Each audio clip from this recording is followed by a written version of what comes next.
ഞങ്ങൾ മഞ്ചേരി നഗരസഭയിലെ 2 കൗൺസിലർമാരാണ്. ഞാൻ മഞ്ചേരി നഗരസഭയിലെ 22-ാം വാർഡ് കൗൺസിലർ MP സിദ്ദീഖ്.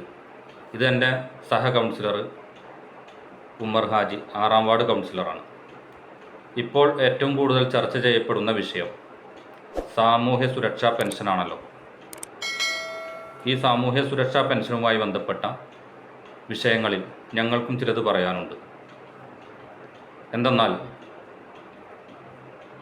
സാമൂഹ്യ സുരക്ഷാ പെൻഷൻ ഇപ്പോൾ 1600 രൂപ വിതരണം ചെയ്യുന്നുണ്ടെന്നും അത് 60 ലക്ഷം ജനങ്ങളെ ഗുണഭോക്താക്കളാണെന്നും എന്നുള്ള രീതിയിലുള്ള ചർച്ചകളാണ് നടക്കുന്നത്. എന്നാൽ 9 വർഷങ്ങൾക്ക് മുമ്പ് ഒരു സർക്കാർ ഇവിടെ ഉണ്ടായിരുന്നു, ഉമ്മൻചാണ്ടി സർക്കാർ. ആ സർക്കാരിൻ്റെ കാലത്ത് ആ സർക്കാർ അധികാരത്തിൽ വരുന്ന സമയത്ത് 300 രൂപ ഉണ്ടായിരുന്ന പെൻഷൻ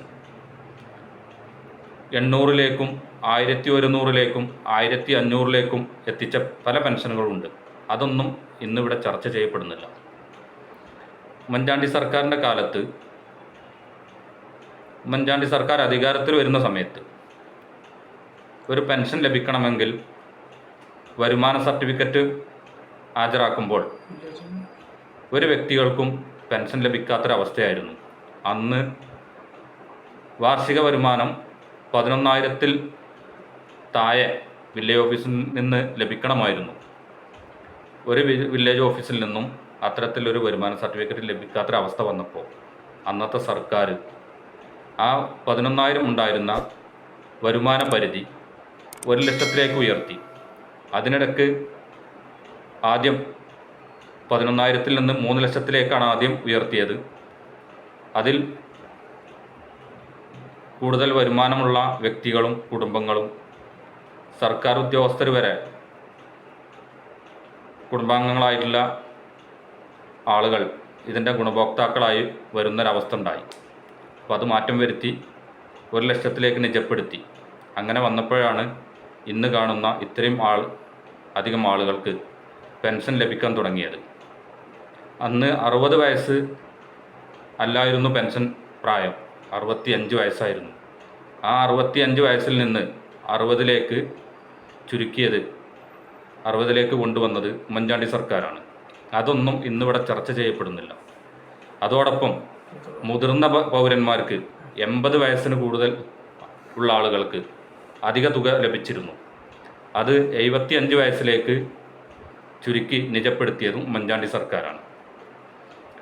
വിധവാ പെൻഷൻ 800 രൂപയായിരുന്നു ഉമ്മൻചാണ്ടി സർക്കാരിൻ്റെ കാലത്ത് കൊടുത്തിരുന്നത്. വികലാംഗ പെൻഷൻ 800, 80% മുകളിൽ വൈകല്യമുള്ള ആളുകൾക്ക് 1100, 80 വയസ്സിന് മുകളിൽ പ്രായമുള്ള ആളുകൾക്ക് 1200. അത് 75ലേക്ക് ചുരുക്കി 75 വയസ്സിന് മുകളിലുള്ള ആളുകൾക്ക് 1500 രൂപ വരെ ഉമ്മൻചാണ്ടി സർക്കാരിൻ്റെ കാലത്ത് പെൻഷൻ വിതരണം ചെയ്തിട്ടുണ്ട്. കൂടാതെ അവിവാഹിത പെൻഷൻ 800 രൂപ വിതരണം ചെയ്തിട്ടുണ്ട് ഉമ്മൻചാണ്ടിൻ്റെ സമയത്ത്. ഇങ്ങനെയൊക്കെ പെൻഷൻ തുക ഉയർത്തിയത് അതൊന്നും ഇന്നിവിടെ ചർച്ച ചെയ്യപ്പെടുന്നില്ല. 600-ൽ നിന്ന് 1600ലേക്ക് എത്തിച്ചു എന്നുള്ളതും 60 ലക്ഷം ഗുണഭോക്താക്കൾക്ക് ഇന്ന് പെൻഷൻ ലഭിക്കുന്നുണ്ട് എന്നുള്ളതും ആണെന്ന് ഏറ്റവും ഹൈലൈറ്റ് ചെയ്ത് സംസാരിക്കുന്ന വിഷയം. എന്നാൽ ഉമ്മൻചാണ്ടി സർക്കാർ അധികാരത്തിൽ വരുന്ന സമയത്ത് 16 ലക്ഷം ഉണ്ടായിരുന്ന പെൻഷൻ ഗുണഭോക്താക്കളുടെ എണ്ണം ക്ഷേമനിധി പെൻഷനുകളെ അടക്കം 42 ലക്ഷത്തിലേക്ക് ഉമ്മൻചാണ്ടി സർക്കാരിൻ്റെ കാലത്ത് ഉയർത്തപ്പെട്ടിട്ടുണ്ട്. അതൊന്നും ഇന്നിവിടെ ചർച്ച ചെയ്യപ്പെടുന്നില്ല. അതിനൊക്കെ ഏക കാരണം അന്ന് പെൻഷൻ വിഷയത്തിലുണ്ടായ സർക്കാർ തീരുമാനങ്ങളാണ്. 11,000 രൂപ ഉണ്ടായിരുന്ന വാർഷിക വരുമാന പരിധി 1 ലക്ഷത്തിലേക്ക് എത്തിച്ചു. 65 വയസ്സ് പെൻഷൻ പ്രായം 60ലേക്ക് ചുരുക്കി. മുതിർന്ന പൗരന്മാർക്കുള്ള പെൻഷൻ തുക 75 വയസ്സ് നിജപ്പെടുത്തി 1500 ആക്കി. ഇത്തരം പല അടിസ്ഥാനപരമായ കാര്യങ്ങളും ഉമ്മൻചാണ്ടി സർക്കാരിൻ്റെ കാലത്ത് എടുത്തിട്ടുണ്ട്. അതിൻ്റെയൊക്കെ അടിസ്ഥാനത്തിലാണ് ഇന്ന് പെൻഷൻ ഗുണഭോക്താക്കൾ ഇത്ര അധികം ഉയരാൻ കാരണം. ഉമ്മൻചാണ്ടി സർക്കാരിൻ്റെ ആ ഉത്തരവാദിത്വവും ജനങ്ങളോടുള്ള കടപ്പാടുമാണ് ഇത്രയധികം പെൻഷൻ ഗുണഭോക്താക്കൾ കേരളത്തിൽ ഉണ്ടാവാൻ കാരണം. മുതിർന്ന പൗരന്മാർക്കുള്ള പെൻഷൻ തുകയിൽ വിധവാ പെൻഷൻ, വിധവകളായ ഗുണഭോക്താക്കൾക്കുള്ള തുക, ഇതെല്ലാം കേന്ദ്ര സർക്കാർ സാധാരണ അവർ നൽകുന്ന വിഹിതം 80 വയസ്സിന് മുകളിലുള്ള ആളുകൾക്ക് അധികമായി നൽകുന്നുണ്ട്, വിധവകൾക്ക് അധികമായി നൽകുന്നുണ്ട്. വികലാംഗ പെൻഷൻ അതിലും കേന്ദ്രവിഹിതം അധികമായി ലഭിക്കുന്നുണ്ട്. പക്ഷേ കേരളത്തിലെത്തുമ്പോൾ എല്ലാവർക്കും ഒരേ തുകയാണ് ലഭിക്കുന്നത്. 1600 ഉയർത്തിയെന്ന് പറഞ്ഞ് വലിയ വീരവാദം മുഴക്കിക്കൊണ്ട് ഇന്ന് ചർച്ച ചെയ്യപ്പെടുകയാണ്. പക്ഷേ ഇത്തരം കാര്യങ്ങളൊന്നും ആരും ചർച്ച ചെയ്യപ്പെടുന്നില്ല. അതുകൊണ്ട് തന്നെ ഞങ്ങൾക്കറിയാവുന്ന 10, 20, 30 വർഷങ്ങളായിട്ട് പൊതുപ്രവർത്തന മേഖലയിൽ സജീവമായിട്ടുള്ള 2 വ്യക്തികളാണ് ഞങ്ങൾ. ഞങ്ങൾക്കറിയാവുന്ന വിഷയങ്ങൾ ഞങ്ങൾ ചർച്ച ചെയ്തു എന്നേ ഉള്ളൂ. ഇത്തരം കാര്യങ്ങൾ ചർച്ച ചെയ്യപ്പെടാതെ പോകാൻ പാടില്ല എന്നുള്ളത് കൊണ്ടും, കൂടാതെ അന്ന് ഉണ്ടായിരുന്ന ഒരു തീരുമാനമായിരുന്നു 18 വയസ്സ് തികഞ്ഞ ആൺമക്കളുള്ള വിധവകൾക്ക് പെൻഷൻ ലഭിക്കില്ലായിരുന്നു.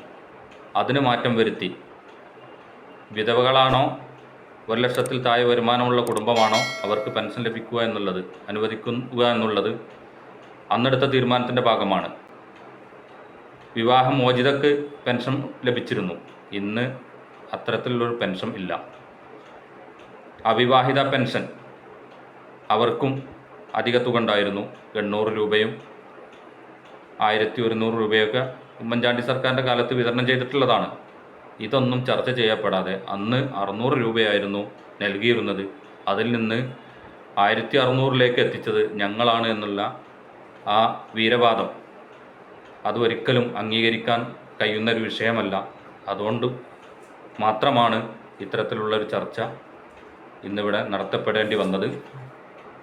ഇന്ന് ചർച്ച ചെയ്യപ്പെടേണ്ട മറ്റൊരു വിഷയമാണ് പെൻഷൻ അപേക്ഷിച്ച് കഴിഞ്ഞാൽ അന്വേഷണ ഉദ്യോഗസ്ഥൻ അപേക്ഷകൻ്റെ വീടിന് ചുറ്റും നടന്ന് AC വെച്ചിട്ടുണ്ടോ എന്നുള്ളത് പരിശോധിക്കൽ.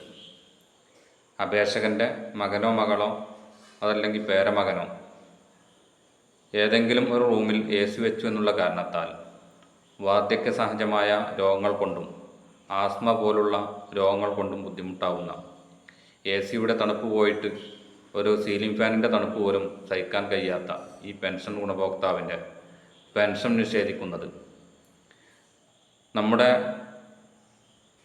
സർക്കാരിൻ്റെ ഭാഗമായിട്ടുള്ള ഉദ്യോഗസ്ഥരാണെങ്കിലും ഭരണകർത്താക്കളാണെങ്കിലും ഇന്ന് AC റൂമിൽ നിന്നും AC വാഹനത്തിലേക്കും സർക്കാർ നടത്തപ്പെടുന്ന ഓരോ പരിപാടികൾക്കും, അത് ടെൻ്റ് കെട്ടിയിട്ടുള്ള പരിപാടികളാണെങ്കിലും ആ ടെൻറ്റിൽ പോലും ഇന്ന് AC വെക്കുന്ന കാലമാണ്. ഇത്തരം കാലഘട്ടത്തിൽ ഒരു AC-യുടെ കാരണത്താൽ പെൻഷൻ നിഷേധിക്കുന്നത്, അതൊക്കെയല്ലേ ചർച്ച ചെയ്യപ്പെടേണ്ട വിഷയങ്ങൾ. ഇതൊന്നും ചർച്ച ചെയ്യപ്പെടാതെ പോകുന്നതാണ് ഇന്നത്തെ ഏറ്റവും വലിയ പരാജയം.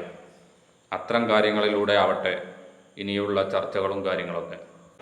പിന്നീട് ഏറ്റവും കൂടുതൽ ചർച്ച ചെയ്യപ്പെടുന്നൊരു വിഷയമാണ് 18 മാസത്തെ പെൻഷൻ ഉമ്മൻചാണ്ടി സർക്കാരിൻ്റെ കാലത്ത് മുടങ്ങി എന്നുള്ളത്. അത് 60% ഗുണഭോക്താക്കളും അന്ന് പോസ്റ്റ് ഓഫീസ് വഴിയായിരുന്നു പെൻഷൻ വാങ്ങിയിരുന്നത്. പോസ്റ്റ് ഓഫീസിൻ്റെ ഭാഗത്തുനിന്ന് ചില പ്രശ്നങ്ങളും പ്രയാസങ്ങളും നേരിട്ടപ്പോൾ അത്തരം ആളുകൾക്ക് പെൻഷൻ മുടങ്ങിയെന്നുള്ള സത്യമാണ്. പക്ഷേ 40% ആളുകൾ ബാങ്ക് അക്കൗണ്ടിലൂടെ വാങ്ങിയിരുന്നവരുടെ പെൻഷൻ 1 രൂപ പോലും മുടങ്ങിയിട്ടില്ല എന്നുള്ളതും, മുടങ്ങിയ പെൻഷനുകൾക്ക് ആവശ്യമായ തുക ട്രഷറിയിൽ നീക്കിയിരിപ്പുണ്ടായിരുന്നു എന്നുള്ളത് രേഖയിൽ നിന്ന് മനസ്സിലാക്കാൻ സാധിക്കുന്നതാണ്. അതിനൊക്കെ നേരിട്ടുള്ള സാക്ഷികളാണ് ഞങ്ങൾ. അന്ന് പൊതുപ്രവർത്തന രംഗത്തും കഴിഞ്ഞ പ്രാവശ്യം ഉള്ള മഞ്ചേരി നഗരസഭാ ഭരണസമിതിയിൽ എൻ്റെ ഭാര്യയും കൗൺസിലറായിരുന്നു. ഇദ്ദേഹം 2010 മുതൽ 15 വരെ കൗൺസിലറായിരുന്നു. അപ്പോൾ ഇത്തരം കാര്യങ്ങൾ നേരിട്ട് അറിയാവുന്ന 2 വ്യക്തികളാണ് ഞങ്ങൾ. ഇതെല്ലാം അറിഞ്ഞുകൊണ്ട് ഇത്തരം തള്ളുകൾ കേട്ടിരിക്കുക എന്നുള്ളത് ഒരു നിലക്കും അംഗീകരിക്കാൻ കഴിയാത്തത് കൊണ്ട് മാത്രമാണ് ഇത്തരം ഒരു വീഡിയോ പുറത്തിറക്കാൻ കാരണമായത്.